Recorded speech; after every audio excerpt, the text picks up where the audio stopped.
Ya,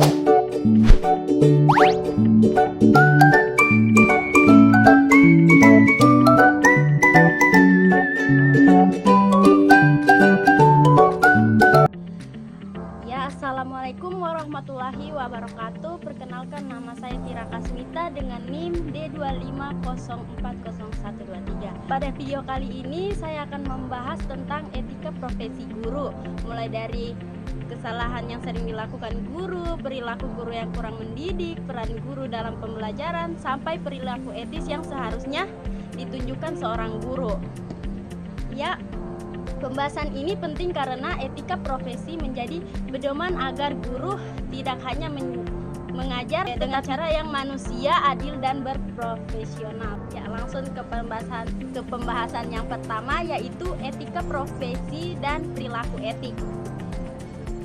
Secara sederhana, etika adalah ilmu tentang sifat moral dan tentang apa yang dianggap baik atau benar serta buruk atau salah.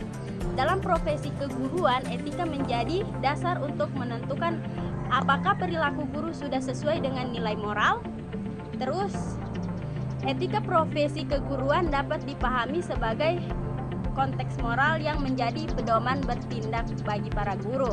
Pedoman ini kemudian dijabarkan dalam kode etik guru yang mengatur hubungan guru dengan siswa, sesama guru, orang tua, dan masyarakat. Ya, lanjut yang kedua, yaitu perilaku etik guru. Perilaku etik guru dibagi menjadi 6 bagian. Yang pertama, bertanggung jawab atau responsibility. Guru bertanggung jawab proses dan hasil pembelajaran terhadap perkembangan peserta didik dan terhadap amanah yang diberikan masyarakat. Ya, terus yang kedua, pengabdian atau education. Mengajarkan bukan hanya mencari nafkah, tetapi membentuk pengabdian untuk mencerdaskan kehidupan bangsa sehingga guru ikhlas, tekun, dan siap berkorban demi kepentingan siswa. Ya, yang ketiga ialah kesetiaan atau loyalitas. Guru setia pada tugas profesinya, pada nilai-nilai pendidik, serta pada aturan sekolah dan negara, selain tidak bertentangan dengan prinsip moral. Yang keempat ialah kepekaan atau sensitivity. Guru peka terhadap kebutuhan, kesulitan, dan potensi peserta didik, sehingga cepat memberikan bantuan atau menyesuaikan strategi mengajar. Ya, yang kelima ialah persamaan atau equality. Guru memperlakukan semua siswa secara setara tanpa diskriminasi berdasarkan latar belakang ekonomi, budaya, atau kemampuan akademik. Ya, yang keenam ialah kepantasan atau equity. Guru bertindak secara pantas dan wajar, menjaga sopan santun, batas profesional, serta tindakan menyalahgunakan wewenang terhadap peserta didik.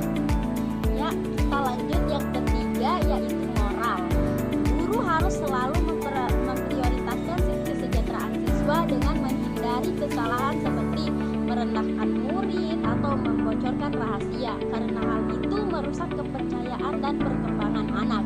Moral ini mengajak bahwa etika bukan sekedar aturan, melainkan panduan hati nurani untuk menciptakan lingkungan belajar yang aman dan mendukung. Kesalahan yang sering dilakukan guru dibagi menjadi 7, yaitu kesalahan pertama adalah mengambil jalan pintas. Dalam pembelajaran, misalnya hanya memberikan tugas tanpa penjelasan atau sekedar menyalin dari buku tanpa mengaitkan dengan kehidupan nyata siswa. Hal ini membuat siswa pasif dan tujuan pembelajaran tidak tercapai. Ya, lanjut kesalahan yang kedua ialah menunggu peserta didik berperilaku negatif baru guru bertindak.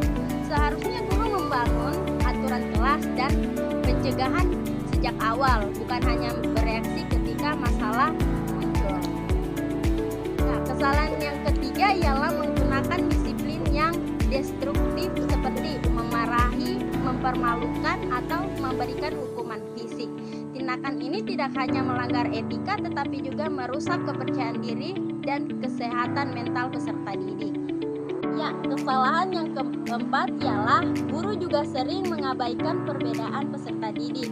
Padahal setiap siswa punya latar belakang, kemampuan, dan gaya belajar belajar yang berbeda, sehingga perilaku yang terlalu seragam justru tidak adil. Yang kelima ialah sikap merasa paling pandai, tidak mau dikritik juga menjadi kesalahan.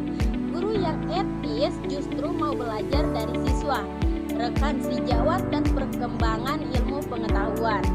6 ialah ketidakadilan. Misalnya membeda-bedakan siswa karena nilai ekonomi atau keadaan pribadi, termasuk pelanggaran etika yang sering tidak disadari. Etika profesi menuntut guru memperlakukan semua siswa secara adil. Terus yang terakhir ialah memaksa hak siswa didik, misalnya memaksa siswa ikut bimbingan tertentu atau membeli buku tertentu tanpa pertimbangan. Guru seharusnya melindungi, bukan menyalahgunakan posisi dan kewenangannya. Yang kelima ialah perilaku guru yang kurang mendidik. Pertama, dapat terlihat ketika guru mudah memarahi siswa saat tidak bisa menjawab. Reaksi yang keras membuat siswa takut bertanya dan takut salah, sehingga kreativitas mereka menurun. Yang kedua ialah merasa diri paling pandai, juga tercermin dalam berbicara yang merendahkan siswa. Padahal etika profesi menuntut guru memiliki sifat rendah hati dan menghormati proses belajar siswa. Ketiga ialah penggunaan waktu belajar siswa yang tidak tepat, misalnya terlalu banyak mengorbankan di luar materi atau sering keluar kelas, menunjukkan kurangnya tanggung jawab profesional seorang guru. Terus ialah cara mengajar yang monoton, hanya ceramah tanpa variasi metode, membuat siswa bosan dan tidak termotivasi. Guru dituntut kreatif, menggunakan berbagai strategi agar suasana kelas lebih hidup dan interaktif. Terus yang kelima ialah diskriminatif terhadap siswa, baik karena nilai genre, suku maupun agama, bertentangan dengan prinsip bersamaan dan keadilan dalam etika profesi keguruan. Terus kita lanjut yang keenam ialah penghargaan yang berlebihan hanya kepada siswa tertentu juga bisa membuat kecemburuan. Pengetahuan posesif harus proporsional dan mendorong semua siswa berkembang. Yang ketujuh ialah sebaliknya, terlalu permisif, membiarkan semua perilaku tanpa diatur, juga tidak mendidik. Guru perlu tegas namun tetap hangat agar kelas tertib dan nyaman. Ya, dari 5 yang saya paparkan tadi, kesimpulannya ialah sebagai calon guru memahami kesalahan-kesalahan yang sering terjadi, mengenal perilaku yang kurang mendidik, dan menguatkan peran serta etika profesi dalam bekal penting sebelum terjun ke sekolah. Semoga setelah mempelajari materi ini muncul komitmen untuk menjadi guru yang profesional, beretika, dan mampu menjadi teladan bagi peserta. Terima kasih telah menyimak video ini. Wassalamualaikum warahmatullahi wabarakatuh.